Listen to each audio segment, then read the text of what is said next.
Hello guys, in this video you will learn some theoretical aspects about how to teach listening. Before we get started, bear in mind that this video is divided in three parts. The first part is about listening in the word and in language learning.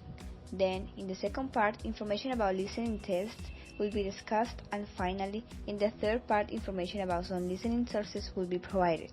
So, let's start. Listening in the world and in language learning. This part consists of 6 sections.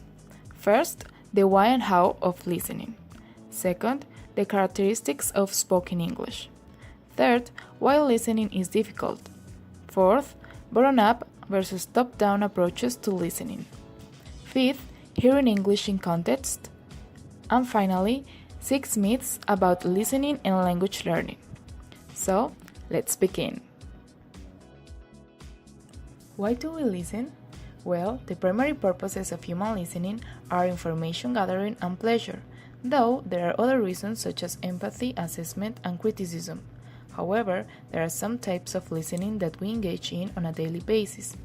These are listening for gist. This refers to the occasions when we want to know the general idea of what is being said, as well as who is speaking to whom and why, and how successful they are in communicating their point. Listening for specific information. This refers to the occasions when we don't need to understand everything, but only a very specific part. Listening in detail. This refers to the type of listening we do when, for example, we need to find errors or determine differences between one passage and another. The characteristics of spoken English. There are some features of listening that are problematic for listeners. Recognizing word boundaries is often problematic for listeners and occasionally amusing. Rock guitarist Jimi Hendrix didn't sing, "Excuse me while I kiss this guy," but "Excuse me while I kiss the sky." Listening involves getting to grips with features of pronunciation such as elision, assimilation, and intrusion. Listening is considered a difficult skill. The difficulties are grouped into 4 general categories. First, we have characteristics of the message. Knowing the written form of a word is no guarantee that students will recognize the spoken form. As already mentioned, recognizing word boundaries is problematical, but also the irregular spelling system of English does not help matters.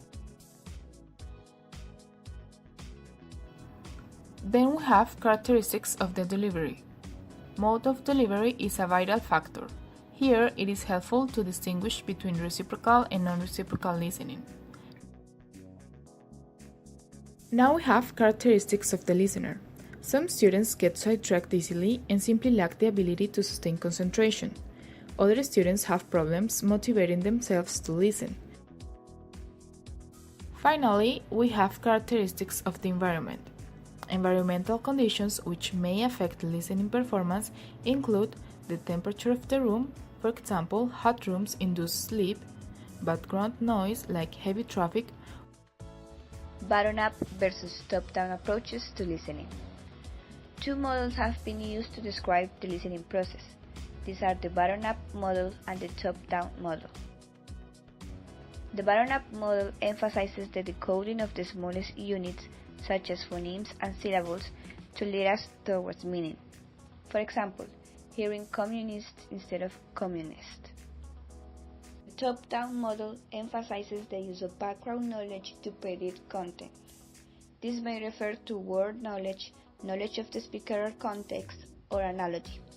If the situation is familiar, listeners can guess what they're going to hear next. The top-down model is based, at least in part, on the listener. Much of the comprehension relies on what happens in the mind before the listening has even begun, whereas the bottom-up approach depends more on the sounds heard.